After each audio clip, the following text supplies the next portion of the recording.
Volunteers Sliema hija sħubija bejn SOS Malta u l-Core Platform bl-appoġġ tal-Kunsill Lokali ta' Sliema u l-Isptar Kapwa.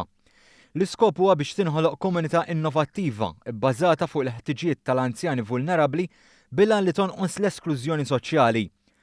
Claudia Taylor East, il-kap eżekuttiv ta' SOS Malta, spjegat ma' One News kif din kienet xewqa tagħha anke wara esperjenza personali li għaddit minna. U di dejjem kienet tberren f'moħħi kif se nagħmlu biex il-volontarjat indaħluh fil-komunità u llum jien anzjana.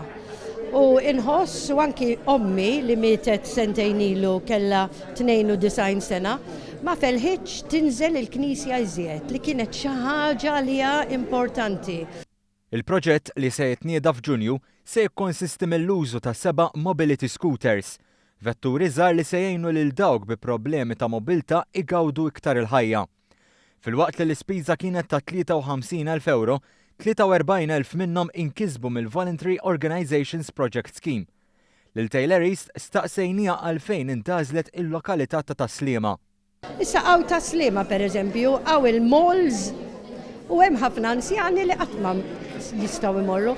Hemm promenades sħiħ ma jistgħux jinżlu jieħdu kafè bil-ħbieb. Daw l-scooters hija kunċett ġdid, infatti għalhekk irridu verament nedukaw il-pubbliku issa. L-operat tal-mobility scooter se jkun fidejn l-Isptar Kapwa li se joħsib l-bukjar u l-manutenzjoni tagħhom. Dawn se jkunu mislufa b'xejn u mis-sena d-dieħla se tibda tintalab donazzjoni. Taylor East irrimarkat li Volunteers Sliema se jibni fuq il-proġetti Volserv u tal-Kultura li flimkien għandhom mal-500 volontier. Fil-fatt il-ħsieb li jkun hemm netwerk ta' bejn 20 u 30 volontier li jkunu lesti li joffru l-appoġġ tagħhom lill-anzjani. Iżda l-ħidma mhux se tiqaf hemm hekk kif SOS Malta għaddejja bi proġett li bih ikun hemm mappa iktar ċara tal-lokalità ta' Sliema sabiex ikun offrut servizz holistiku.